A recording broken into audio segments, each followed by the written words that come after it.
Halo teman-teman, pada kesempatan ini kita akan membahas tentang salah satu contoh kasus yang sering dipertanyakan oleh teman-teman seputar dunia kerja terkait hal-hal yang perlu diperhatikan sebelum tanda tangan kontrak. Nah, nih teman-teman ada contoh kasus nih.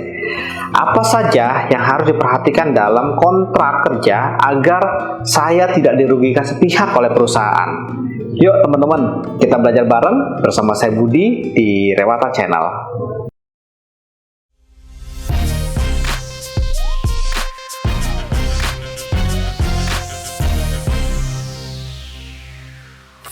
Teman-teman, sebelum kita membahas lebih jauh, kita coba bahas tentang pengertian kontrak kerja. Sebelum menjawab pertanyaan pada kasus tersebut, sebaiknya kita pahami terlebih dahulu apa yang dimaksud dengan kontrak kerja atau perjanjian kerja.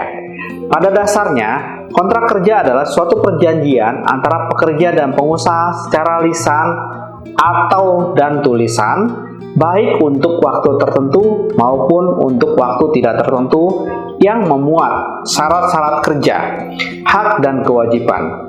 Kontrak kerja juga dapat diartikan sebagai dasar terjadinya hubungan kerja. Definisi tersebut sejalan dengan pasal 1 angka 14 Undang-Undang Ketenagakerjaan yang berbunyi, perjanjian kerja adalah perjanjian antara pekerja atau buruh dengan pengusaha atau pemberi kerja yang memuat syarat-syarat kerja, hak dan kewajiban para pihak. Sedangkan berdasarkan pasal 1 angka 15 Undang-Undang Ketenagakerjaan, hubungan kerja adalah hubungan antara pengusaha dengan pekerja atau buruh berdasarkan perjanjian kerja yang mempunyai unsur pekerjaan, upah, dan perintah. Dari definisi tersebut, menurut pendapat kami yang harus diperhatikan terlebih dahulu adalah mengenai unsur esensialnya, yakni pekerjaan, upah, dan perintah. Nah, klausal pekerjaan harus diperhatikan jenis pekerjaan serta job description dari pekerjaan tersebut agar mengetahui detail dari pekerjaan yang terjadi atau yang menjadi kewajiban pekerja dalam kontrak kerja. Selanjutnya, dalam klausal upah perlu diperhatikan komponen serta besarnya upah agar tidak lebih rendah dari ketentuan pengupahan yang ditetapkan dalam peraturan perundang-undangan. Selain itu, perlu diperhatikan pula cara pembayaran serta konsekuensi keterlambatan pembayaran upah. Selama itu, klausal perintah dalam hubungan kerja bermakna bahwa ada yang memberi perintah atau pemberi kerja dan ada yang melaksanakan perintah tersebut. Teman-teman, kita coba bahas ketentuan hukum perjanjian kerja sekarang.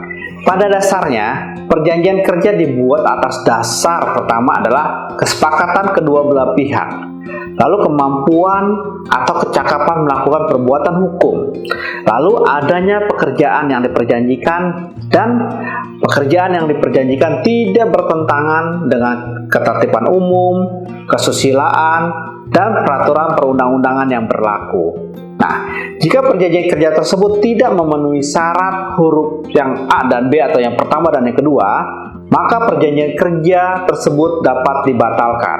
Sedangkan jika yang bertentangan dengan ketentuan pada angka ketiga dan keempat, maka perjanjian kerja menjadi batal demi hukum. Nah, perjanjian kerja dibuat untuk waktu tertentu atau waktu tidak tertentu.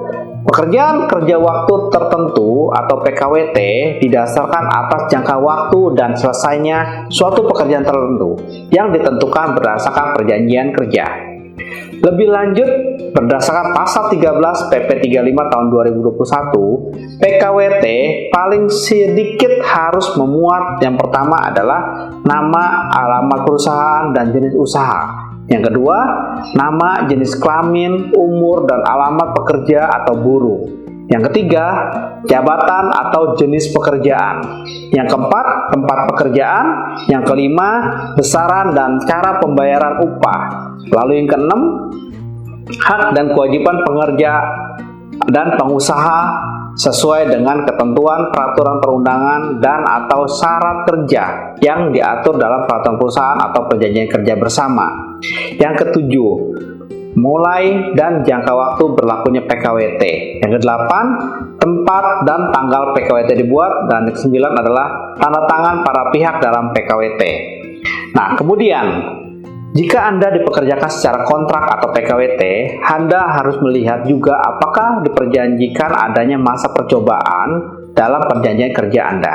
Hal ini karena dalam PKWT tidak dapat mensyaratkan adanya masa percobaan kerja. Jika dalam PKWT disyaratkan masa percobaan kerja, maka masa percobaan kerja yang disyaratkan batal demi hukum dan masa kerja tetap dihitung. Sedangkan jika Anda dipekerjakan secara tetap atau perjanjian kerja waktu tidak tertentu, maka berdasarkan pasal 54 Undang-Undang Ketenagakerjaan, perjanjian kerja yang dibuat secara tertulis sekurang-kurangnya harus memuat yang pertama adalah nama, alamat perusahaan, dan jenis usaha. Yang kedua, nama, jenis kelamin, umur, dan alamat pekerja atau buruh. Yang ketiga, jabatan atau jenis pekerjaan. Yang keempat, tempat pekerjaan. Nah, yang kelima, besarnya upah dan cara pembayarannya. Yang keenam, syarat-syarat kerja yang memuat hak dan kewajiban pengusaha dan pekerja atau buruh. Yang ketujuh, mulai dan jangka waktu berlakunya perjanjian kerja.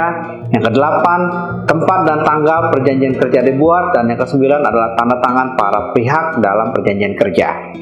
Namun, beda halnya dengan PKWT. Dalam PKWTT dapat mensyaratkan masa percobaan kerja paling lama 3 bulan. Dan dalam masa percobaan kerja, pengusaha dilarang membayar upah di bawah upah minimum yang berlaku. Jika PKWTT dibuat secara lisan, maka pengusaha wajib membuat surat pengangkatan bagi pekerja atau buruh yang bersangkutan. Surat pengangkatan tersebut sekurang-kurangnya memuat yang pertama adalah nama dan alamat pekerja atau buruh, yang kedua tanggal mulai bekerja, yang ketiga jenis pekerjaan, yang keempat adalah besarnya upah. Nah, kesimpulannya teman-teman, sebelum Anda menandatangani perjanjian kerja dengan perusahaan, sebaiknya Anda terlebih dahulu memahami isi perjanjian kerja yang mengatur tentang jenis pekerjaan, tempat pekerjaan, besarnya upah, dan cara pembayarannya. Lalu syarat kerja yang memuat hak dan kewajiban pengusaha dan pekerja, dan poin-poin sebagaimana diatur dalam perundang-undangan. Selain itu, jika Anda dipekerjakan secara kontrak atau PKWT, Anda harus memastikan bahwa tidak ada masa percobaan dalam perjanjian kerja Anda. Karena dalam PKWT tidak dapat mensyaratkan adanya masa percobaan. Oke teman-teman, sampai di sini dulu waktu kita untuk belajar bareng. Semoga hal ini bermanfaat untuk kita semua. Sampai jumpa lagi di sesi berikutnya bersama saya Budi di Rewata Channel. Terima kasih.